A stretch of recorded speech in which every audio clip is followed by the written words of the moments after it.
Hello and welcome to this MBS webinar. I'm Paul Swaddle, Head of Technical Solutions at MBS.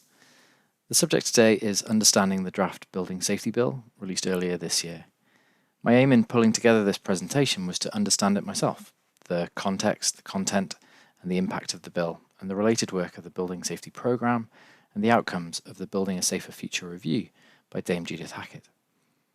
I was trying to explain the recent building safety papers to someone the other day, and it's less that reading through 300 pages or, with the notes and explanatory articles, thousands of pages of legalese that interests me, but more that since Grenfell I can't think of much more important, save for the climate emergency, that I should be thinking about.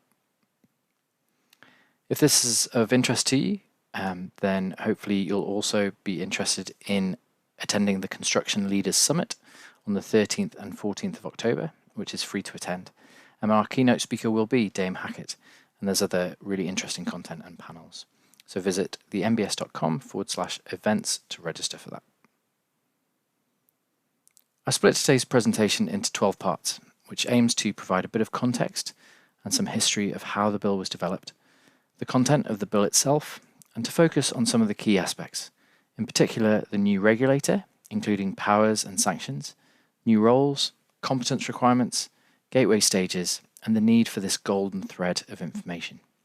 There's impacts to discuss on contracts and insurance, the timescales of the development, and whether the industry can foresee widespread cultural change. Most of the information in the webinar will be relevant to everyone involved in the built environment, but my focus will tend to be specifiers and the design professions. So let's begin with recent history. Much of the activity and new acceleration to improve building safety is the direct result of building failures, so it's important to start there and think about the context. So from Ronan Point, the Newham tower block, which partially collapsed in 1968 after a gas explosion resulted in flank walls collapsing, otherwise unsupported flats above, resulting in 4 deaths and many injuries, and that began the decline of high-rise developments, to the Canal House tower fire in 2009, where 6 people lost their lives, recent failures in Scottish school buildings, including the wall which collapsed at Oxgangs, and in 2017 the tragic Grenfell tower fire, which resulted in the deaths of 72 people. Building safety failures are always shocking, and whether it's related to poor design, structural failure, lack of compartmentation, poor construction practice, misinstallation, lack of fire detection, or unsuitable products, it's worst when those failures result in loss of life. But as Chloe McCulloch, the editor of Building, referred specifically to Grenfell recently, for those experienced in the way construction works, it's not been that shocking, and perhaps the truth is that it's not even that surprising. It's all too familiar. So immediately following the Grenfell fire, the cogs of government began turning, and the following morning the Building Safety Programme was commissioned, a set of parallel activities to identify risks and remove or reduce them. And ever since, that programme has influenced and triggered additional routes of improving building safety, including banning combustible materials and testing fire doors. The Hackitt Review, Building a Safer Future, put forward a series of recommendations to address issues and failures, followed by the government consultation last year on how that review's recommendations should be translated into the regs. In April, the response to the consultation, which set out how a reformed building safety system will look, is now given detail and form legislatory and regulatory in the Building Safety Bill. That will result in the new regulations, the secondary legislation, and the related Fire Safety Bill clearly has a role to play here too. So here's the Building Safety Programme. On one of various government pages surrounding the programme, there's a timeline of activities relating to building safety, some of which have perhaps been less visible than others, unless you've got a keen interest in this topic or have been directly affected. But it's really worth digging through each of these links in terms of some of the work that's been done. Directly after Grenfell, an independent panel was set up to identify immediate action that could be taken, followed quickly by the independent review from Dame Judith Hackitt, initially with a request for written evidence and feedback, and more on that later when we look at that report. There was a ban on combustible materials in new high-rise homes, guidance for owners with buildings already utilising ACM cladding, a remediation fund to remove and replace dangerous materials, and alongside things like investigation into the properties and performance of fire doors and other cladding types. There's a wealth of this information available, and I'm not kidding about thousands of pages if you want to read through it all. There's even 4-hour fire test videos, but always with the same goal: how can the industry improve, and how can buildings be safer?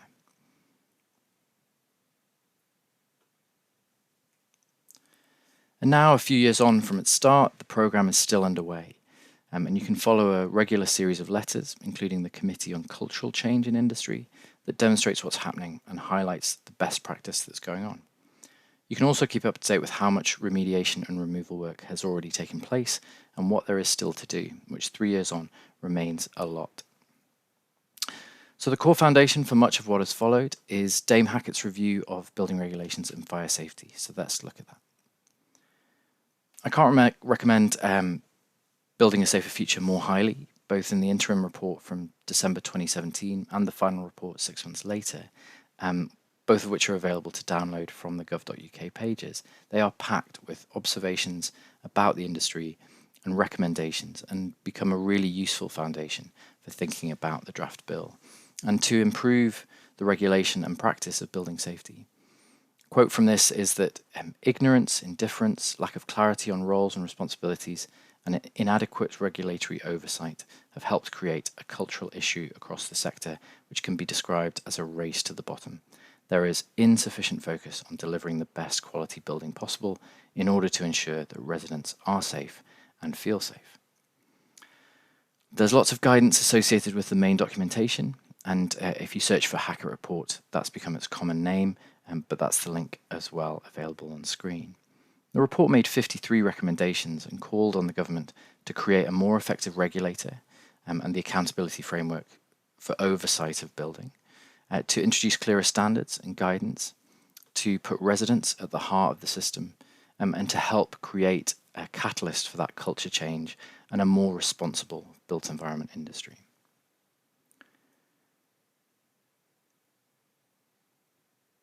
So in December 2018, the government published its implementation plan, setting out their response to the recommendations in the report and establishing industry safety steering groups to provide support and challenge to the industry and determine what action was needed. And that's still chaired by Dame Hackitt today.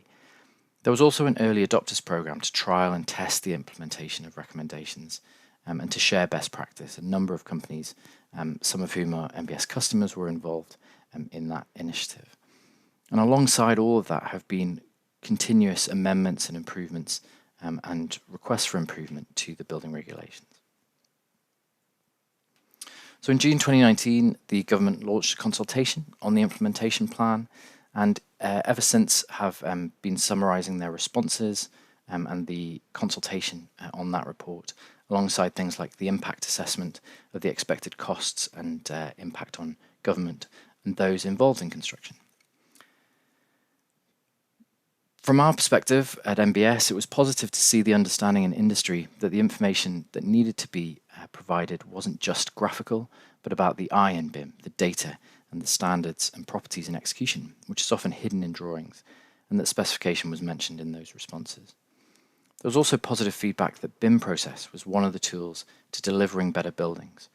Lots of valid analysis about defining what BIM meant in the context, and that it shouldn't become a disproportionate solution unless it was required by regulation. And that even with great processes, the data had to still be populated via collaboration, quality product information, trust across the industry, and so on. Which pretty much gets us to this summer and the recent bills.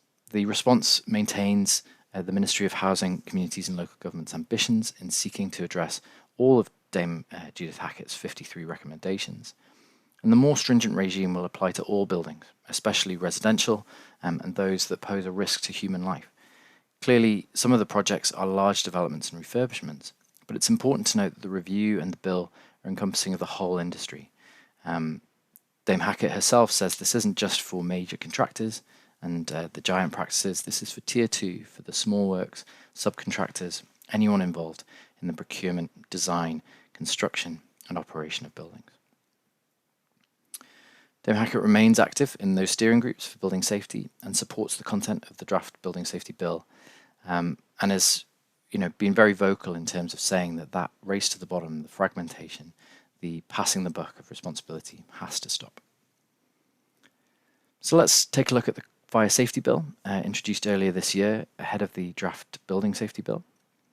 In March, the Home Office introduced the Fire Safety Bill to amend the Fire Safety Order 2005, particularly clarifying responsibilities and duty holders, and reducing fire risk for structure and external walls to include cladding, balconies and windows, and the entrance doors to flats that open onto common areas. It is super concise, it's a handful of pages, and it says that if the building contains 2 or more dwellings, that the building structure and facades, the common areas, the entrance doors, fall underneath the Regulatory Reform Fire Safety Order 2005. And it further defines that windows and doors and attachments such as balconies are also included. But as with the Building Safety Bill, it's going to be the secondary regulations and legislation that will affect the change and include the practical detail. For example, owners can face enforcement by emergency services if they fail to comply with those rules. Again, there's explanatory notes alongside that bill that are worth looking at, as well as the bill itself. So published on 20th of July, 3 years post Grenfell Tower, the government released the draft of the Building Safety Bill. Compared to the Hackitt report, a few changes make it broader in scope. Gateway 1 covers high-rise residential buildings of 18 metres or 6 stories, rather than the proposed 30 metres and 10 stories, bringing this in line with the other 2 gateways and aimed at preventing gaming of the system, as Dame Hackitt called it. The objectives of the draft bill, quoting here from the explanatory notes, are to learn the lessons and to remedy the systemic issues identified by strengthening the whole regulatory system for building safety, ensuring that there is greater accountability and responsibility for fire and structural safety issues throughout the life cycle of buildings. It overhauls the building control regime, and in summary, there's a building safety regulator to be appointed to provide oversight of the new system with powers of enforcement and sanctions. It introduces duty holder roles very closely aligned with the CDM regulations, if you're familiar with those, during design and construction, and new duty holder roles of accountable person, and the building safety manager during occupation. There's a requirement to demonstrate building safety through a new series of these gateway points, and what's called a building safety case during occupation and for existing buildings. It also introduces a requirement to create, maintain and hold a digital golden thread of building information, and a lot more on that later. The accountable person will have legal responsibilities to register buildings in scope, and it proposes mandatory compliance reporting, but also protection for those who are whistleblowers, identifying issues before they arise. An overarching competency system for buildings in scope has been proposed, including the industry-led competency steering group established to oversee this. And there's much more power and responsibility for residents as part of providing a voice in the regulatory system. So I'll break down the Building Safety Bill into its 5 parts and discuss each one in turn. Part 1 is an overview of the bill, breaking down the rest of the sections. It makes clear that Part 2 is there to set up the building safety regulator within the HSE, the Health and Safety Executive. It defines the scope of the regulator and the power to set out details in the secondary legislation. Part 3 focuses on the Building Act 1984 and its amendments, specifically for England, to generate the new regime during design and construction phases for any buildings in scope. It has the registration of building control approvers and the building inspectors, the new on-the-ground regime, as part of its remit too. Part 4 defines the higher risk buildings in occupation, and specifically the duty holders, the accountable person and the building safety managers, as mentioned, to support in relation to any building safety risks that may arise within buildings in occupation. And Part 5 provides requirements that are kind of related to the rest of the bill. For example, developers to be part of a new homes ombudsman group to regulate construction products, and to increase powers for the Architects Registration Board, along with new initiatives for social housing residents, and the voice of residents. So part 2 focuses on the Building Safety Regulator. It establishes the HSE as the BSR with 3 functions. Implementing the Higher Risk Buildings Control Authority, overseeing the safety and performance of those buildings via building control bodies, new standards, applying new information to those safety risks, and setting the strategic direction of the industry-led competence committee, including establishing a building control profession for registration as a building control professional with its own competence requirements.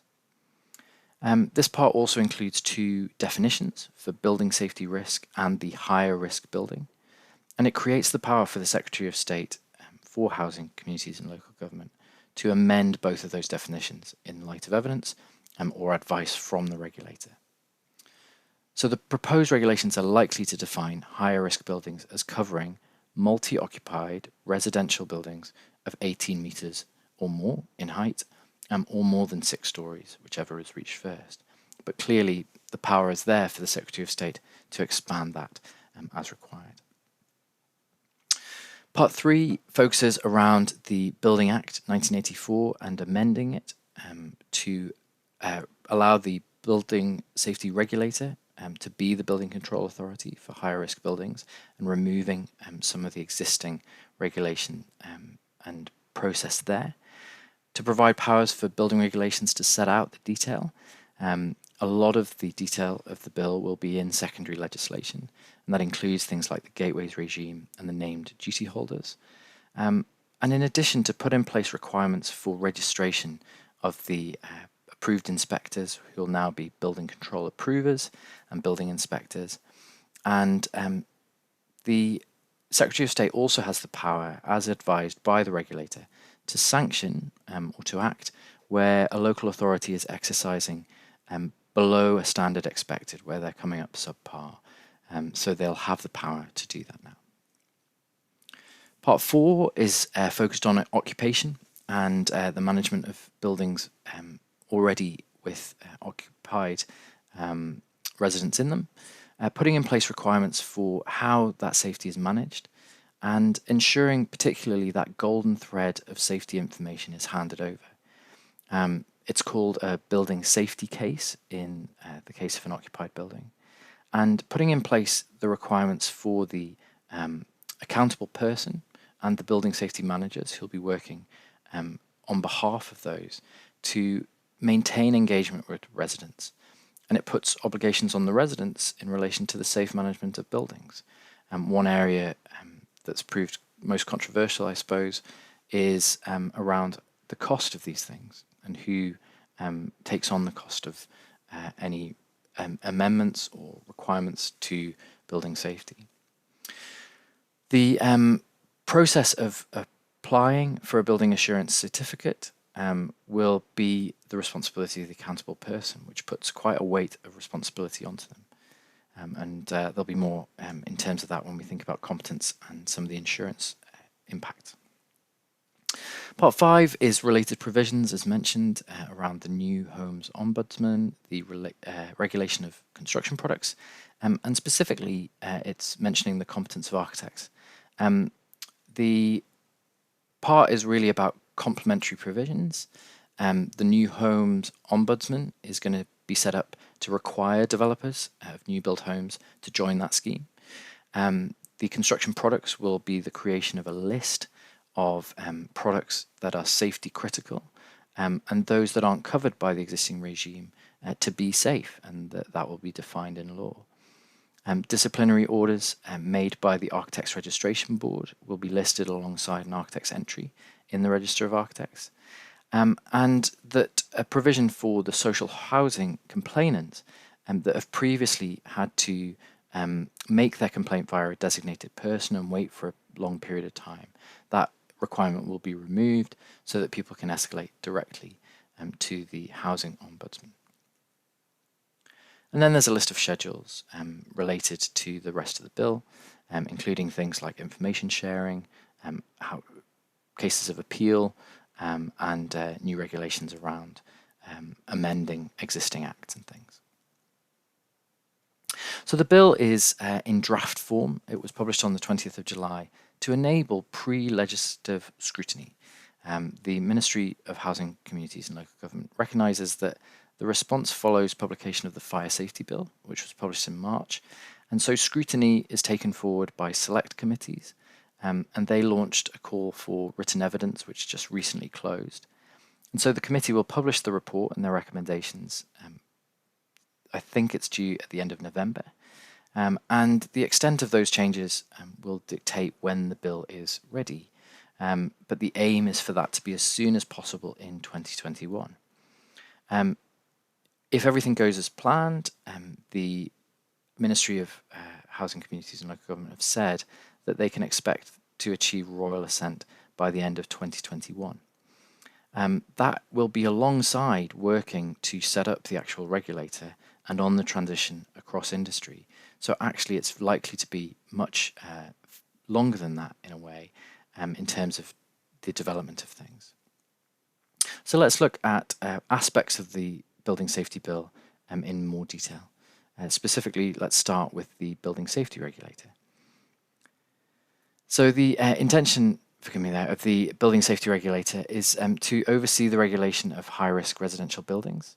And in particular, it's to include 3 committees. There'll be a committee on competence. There's the residents panel, which has to be consulted before issuing new guidance. And it's also the advisory committee that used to be called the BRAC, that provides expert and technical advice around regulatory matters. And so the Building Safety Regulator will oversee now all of that regulation, initially for high-risk residential buildings, but that will potentially expand. One of the things that's included in the Hackitt report is this unbelievable graphic of the existing regulatory process for high-rise residential buildings. And one of the key recommendations that came out was a simplification of that process. Whilst it still requires some digging into the detail, the new framework is much simpler. It's umbrellaed by this new single regulator across all of its stages, and just a much clearer process and more clarity about who's responsible for what stage. The Building Safety Regulator, as I mentioned, is established in the Health and Safety Executive by amending the Health and Safety at Work Act 1974. And it will oversee that regulation, replacing those existing local authority and improved inspectors' roles within the new regulator. Dame Hackitt mentions that it's already underway and that in a way it's intelligence gathering in a kind of shadow mode, because for so long HSE have been observing site practice, especially since the CDM regs were introduced. So the regulators know which companies are doing the right thing and which have maybe been performing below par. So it's very likely that that same level of scrutiny is going to be applied in terms of the Building Safety Regulator. The bill is wide-ranging. It includes powers of entry to gather evidence for prosecution, a lot more in terms of sanctions and powers, which we'll come on to. And one of the things that it mentions is that it can be self-funded from the fees and charges that it will levy. So that's yet to be determined what they look like, but the intention is for it to be self-funding. Breaches of the regime will consider existing and new buildings, and the quote that gets used from Dame Hackitt is that the regulator will be with teeth. It will have the power to prosecute and issue notice when required to. That's related to amendments to the Building Act 1984, and it will allow the regulator to issue compliance notices requiring rectification, or in stop notices requiring work to be halted until serious non-compliance or serious breaches have been addressed. Failure to comply will be a criminal offence, so there can be a penalty of up to 2 years in prison and unlimited fines. And that also applies to the registration requirements and also to giving false or misleading information to the regulator. Provisions are included in the bill that allow for a mandatory occurrence reporting system to be established. And that's very similar to the I-Struct-E confidential reporting on structural safety or CROSS initiative, meaning that people have an obligation to report any occurrences that they find, and that there's protection for those that do so. But that employees as well as companies, in the case of a breach where it's been committed with their consent or connivance, even in senior roles, can be prosecuted. And there's the power to suspend building control bodies deemed to be subpar. So the next stage is really about the duty holders, and the response has really indicated that these new roles are required because the previous levels of regulation didn't have that clarity of who was responsible and who needed to do what when. So drawn from the CDM regulations, there are now new duty holder roles related specifically to building safety, but they draw very closely from those CDM regs. So they're familiar in terms of there being a client, a principal designer, and a principal contractor. And where there's only one of those roles on the project, clearly designers and contractors are responsible. So just as in the CDM regs, on larger projects, it's that collective responsibility for the sub-teams, their work, that it's everybody's role to identify and respond to issues. Previously, obviously, in terms of site safety and the management of those construction site safety roles, but specifically now in terms of building safety. So there's a lot of explanatory notes surrounding this, and you can see there that the way that it's described is that they will be under the CDM regs and appointed by the client for this additional role. Then there's two new named roles: the accountable person, which is the duty holder during a building's occupation with ongoing responsibility for its building safety, and they're required to engage closely with their residents, and they'll tend to be the owner at occupation stage. As I mentioned, they are the ones who will apply for the building assurance certificate, so there's a weight of responsibility on them, either as an individual or a company, to be accountable, to be able to ensure the safety of the buildings that they're responsible for. And then the building safety manager, who will be a support role, a day-to-day management of fire and structural safety issues in buildings in occupation. And one of the things that's clear in some of the explanatory notes and in the feedback from the Construction Industry Council is that it won't just be a fire safety inspector role, that it's going to be a new unified building control profession, new requirements, its own body. And the CIC even goes on to say there's nobody qualified to be a building safety manager today, because everybody will need training and testing. Even if you've been in similar roles, they have to make sure that there's going to be enough building safety managers in place for every building that's going to be in scope, and that needs training and testing requirements. So alongside those, that idea of these people being very responsible for anything that they see, and protection in the legislation for whistleblowers if they were to identify an occurrence and report that to the regulator. The bill also sets out a new competence framework for anyone designing, building or inspecting these high-rise residential buildings.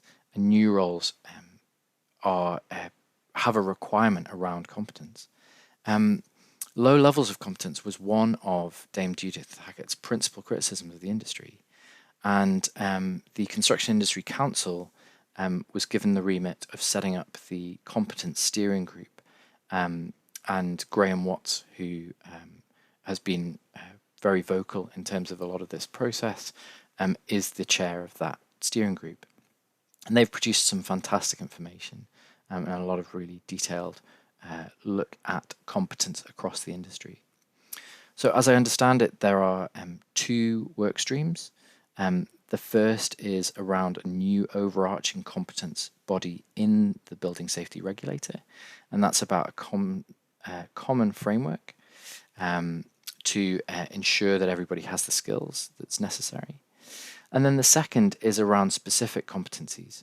So the need for various working groups, from architects to engineers to installers to fire safety professionals, to be competent in their own specific area of building safety.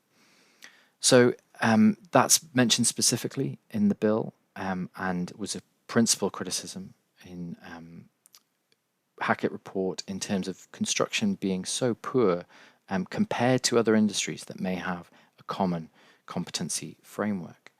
In August 2019, the Competence Steering Group, that group from CIC, published the interim report called Raising the Bar. It's in depth and it really has a lot of recommendations and ideas in it. But really, those who design, construct, inspect, maintain, and operate these buildings are going to require new competencies. And that's left to secondary legislation, but there's clearly this huge project already underway and well worth getting involved with in terms of competence in the industry.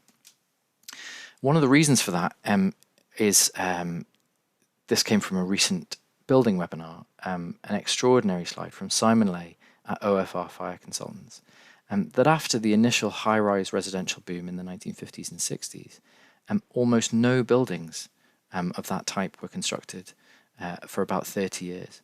And so Simon Lay describes this as a knowledge chasm, where much of the expertise involved in that kind of construction was lost. And certainly from a UK perspective, whilst there was residential building of that type around the world, it's difficult to understand where that knowledge has come from and how to ensure the knowledge is replaced and grown in terms of the new competencies. Because we know that those buildings are particularly complex because of their repeatability and because of the likelihood that those changes, those issues are repeated throughout the entire building. My own desire to learn comes from my background as an architect, and I equally want to be confident in my own abilities, whether that's taking a CITB construction site safety test to learn about buildability and new methods of construction, so that I'm confident when I'm describing these things. And I think that the fears, I mentioned this on a recent MBS webinar, are that competency is going to cost money, so either a new exam or a new training course, and who pays for that, the time that it takes to do it, and whether your employer's project delivery allows you the time to improve competency, and possibly worse, the fear of failure, the fear that you are going to be found out and that there is something that you're missing. But I think the best analogy of that is being told that you can no longer drive or that you need to have your eyesight checked. Maybe you just need a refresher on that machine. Because you have the risk in that situation that is far greater than not knowing and far greater than putting it right. And so what's different about our responsibilities within the construction industry? ARB within the bill legislation have been given the powers to monitor and remove and list those sanctions against named architects in the register now. And people have wondered why architects are specifically mentioned in the bill, and that's because the Architects Act 1997 is enshrined into law. So the ARB arose out of that, and so it's possible to add that aspect directly into the bill, but the wider competency across the industry will be through the CIC and through this new competency framework in the Building Safety Regulator. There's some great documentation around this too. From the architect's perspective, the RIBA have released a new competency framework, an education plan for consultation, and as I've previously said, I really welcome the idea that we can improve what we do and realize that there may not be just one definition of these roles anymore, and that we have to understand that our specialisms, our interests, our expertise takes us on different routes through those professions.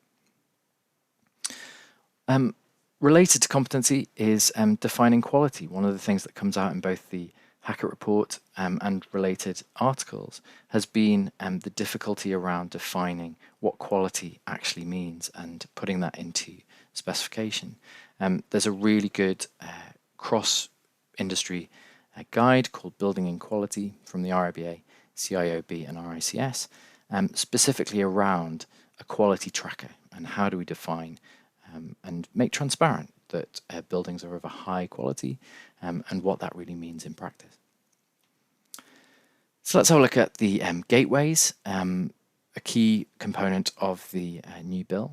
The gateways are three key stages that allow the building safety regulator to prevent or to hard stop work from continuing until it's satisfied that the building is safe in terms of fire strategy and structural safety regarding high-rise buildings for residential purpose. The gateway 1 is at planning and pre-planning, and it needs a fire statement. The building safety regulator becomes a consultee at planning stage for any high-risk buildings, and the need is to apply, similar to a planning application, but to include a sufficient statement of the fire strategy for those higher risk buildings.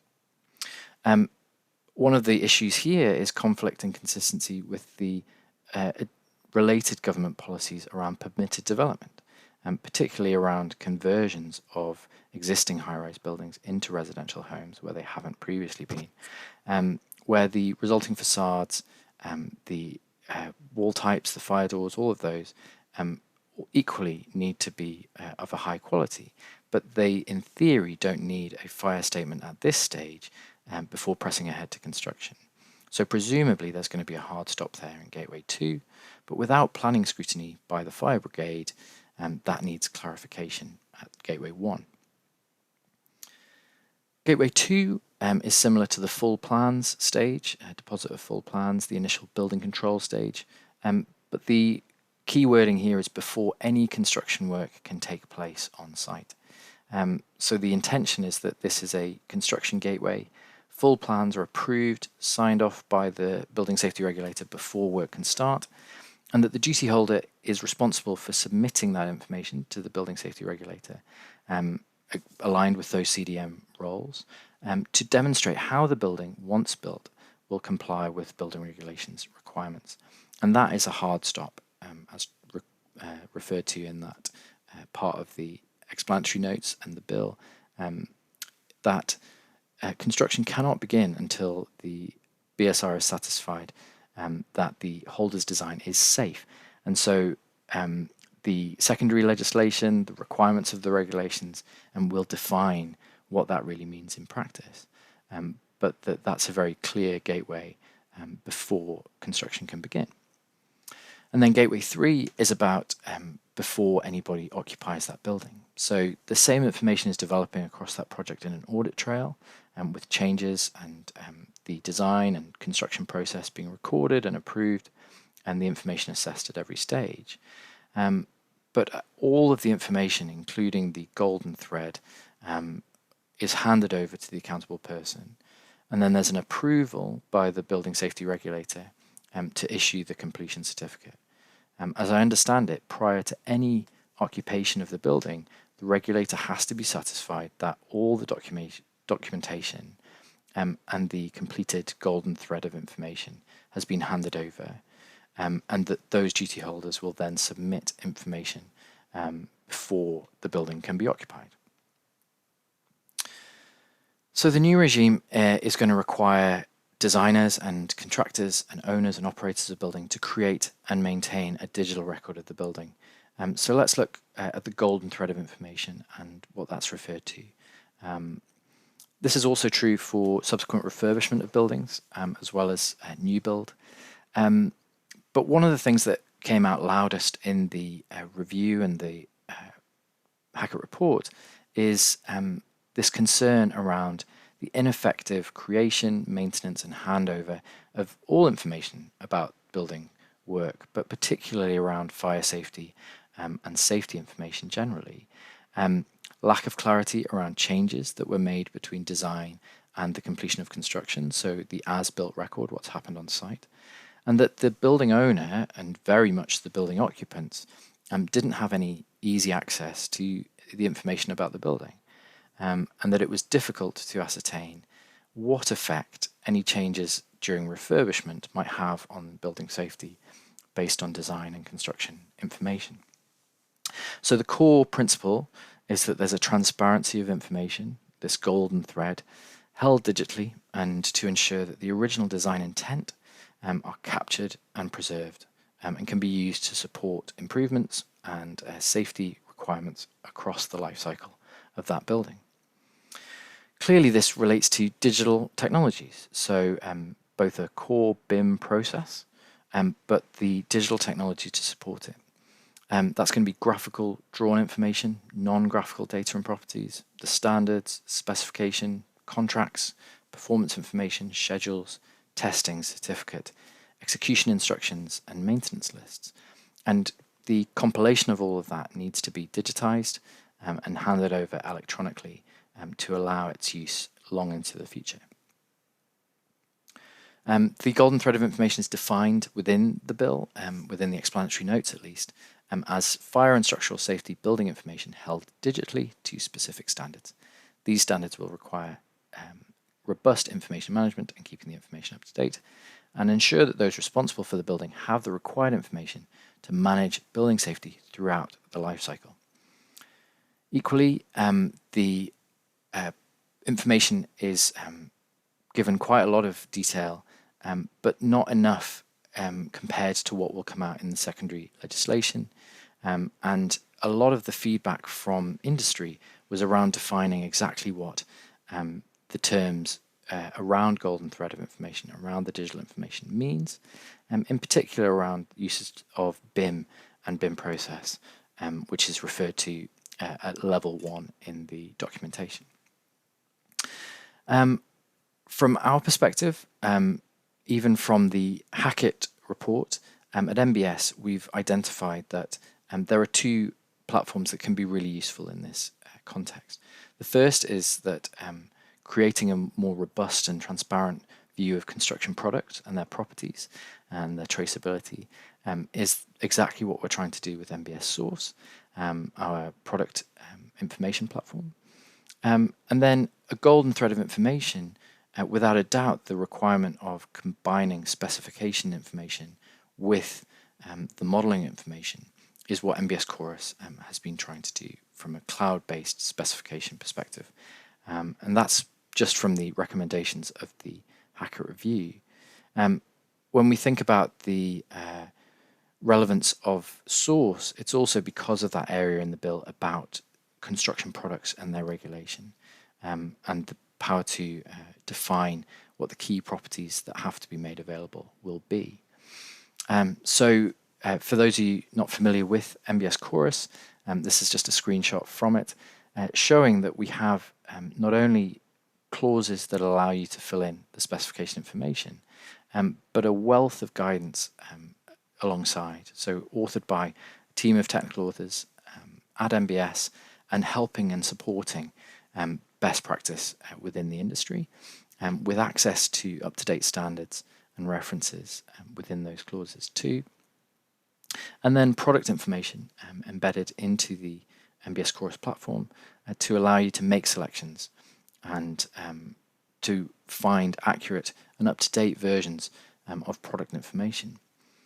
And then in terms of MBS Source, the ability to then view and compare enhanced data around products, whether that's looking for third-party certifications like kite marks and certification, or their properties, and being able to compare like-for-like products for their core properties. Clearly, those are just two parts of the golden thread. They're about providing information in coordination with lots of other data as well. But certainly seems like it's an aspect that can be useful in that way. It's also worth saying that the industry is capable of massive change. So we know that there will be development to these alongside new digital process, new systems that are being innovated, modern methods of construction, and that MBS, by being cloud-based through Source and Chorus, is in a place to respond in an agile way to those changes. Let's have a look at some of the impacts around contracts and insurance, which I think is really interesting. It's going to be a number of contractual impacts of the bill. For example, that hard stop on construction work until the building safety regulator is satisfied that design is safe. Who's going to take on the cost and time risk of awaiting those decisions or applying for certification and complying with that new process? Timescales don't appear to be covered in the bill. They'll evolve with that secondary legislation and in practice. But that period for the building safety regulator to observe, to review, to make a decision, to have an appeal process in place could be very lengthy. So if there's a hard stop on construction work during that design review, what impact does that have on schedules, on parallel package completion? Will it move the industry to a more traditional model of design completion prior to construction work? And later there's going to be increased regulation on inspection and supervision. And a lot of information still to be determined, but many have suggested that seems to be a return to having a kind of clerk of works type role on construction sites, and something that many of the building managers, information managers will be capable of evolving their role to fill. It also seems likely that practical completion is going to be defined as Gateway 3 when that handover of final information in the golden thread is handed over to the accountable person and the regulator is satisfied. We might also see a requirement of an increased definition of BIM requirements by all clients beyond the current experience to satisfy the production of the golden thread of information. And have we got the skills base to do that? Who's going to support that upskilling, the training, and the software to provide that? It seems as if a huge wealth of the industry is moving forward, but that there's still a great deal of work to do in terms of that. Another aspect of this is insurance. What's the appetite in the risk markets to cover high-rise buildings generally? Are we going to see a split across industry of those who work on these kind of projects and those who avoid them? Interestingly, this does appear to be sort of in conflict with that idea of government policy to build, build, build. Do we have a number of regulatory requirements that become a bit of a block on the swiftness of development, that an agenda to build a huge amount of homes, for example, is halted by a regulatory regime? That's not the desire of this work. It's purely around improving building safety. So there'll be an important balance to find there. And then also domestic insurance, the idea of safety in occupation and having to engage residents and listen to their ideas and concerns. And one of the areas that I only briefly touched on is this idea of a leaseholder charge, the idea that retrospective safety work to make a building safe is a reasonable thing to have to pay for, but that it cannot be unaffordable or unreasonable. And it also doesn't appear to define civil liabilities around building safety breaches either. So let's have a look at scope and timescales around how that might evolve too. Certainly it seems as if from what I've read and from the various expertise in industry, that there's going to be a long process of fleshing out the skeleton framework of the new regime and the required processes. The bill will be scrutinised by Parliament select committees and before a vote later in the year, and that may not reach royal assent before the end of 2021, depending on the queries and amendments to come. Graham Watts from the CIC read in a recent article that he expects that it will become law, but then additional legislation and the transitional arrangements could move into 2024. So implementation is still some way off. It's taken a long time to get here, and it will take a long time again to implement this regime, because it is the term that gets used is like a root and branch reform of regulation. So that industry agreement and understanding to be successful, to be workable in terms of competence and training is a huge change. And that will be determined by government over the coming months and years, initially in relation to the desire to implement recommendations from the recent inquiry and the fire safety order responses and feedback.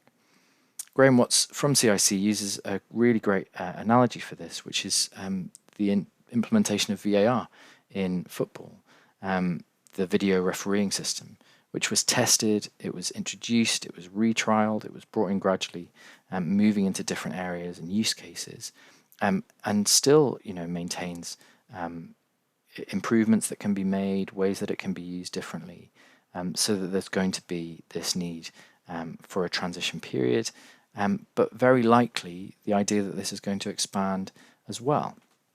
So the Secretary of State has the power to expand the scope. This is an image of VAR being used in the Women's World Cup. And so it seems that much of the framework will extend to all buildings. There's indication that the strictest aspects of the regime around fire and structural safety will apply to any building type, and that the secondary legislation will be required to detail those regulations.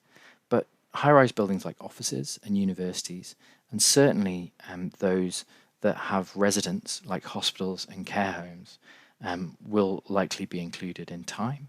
And there's got to be that sorting out of the conflict around permitted development rules and the gateway for conversions, along with funding solutions around that leaseholder charge, fire safety consultations that are still open around the fire safety order, and the fact that these changes take time and haven't been implemented more quickly is often frustrating, but that these things have to be workable and they have to be right.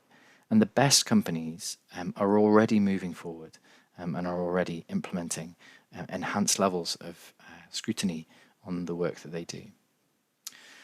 Which leads us on to culture change, which I added to the list of the contents with a question mark, because I think there is a question mark over it in terms of whether we can really foresee cultural change in the industry. This quote from Dame Hackitt, that a new culture must take over now, not wait for the new rules to come into effect, is so critical. Dame Hackitt is the chair of the steering group for cultural change, responding, as I mentioned, in the building safety program still. And Dame Hackitt says some wait to be regulated before they'll change, while the industry had better prepare because radical reform is coming, and that it appears that the only way to encourage culture change throughout industry is to force it. And the new building safety bill is the opportunity to change some of the attitudes to building safety in our industry, but that shouldn't be waiting for legislation to change our culture and our behaviours.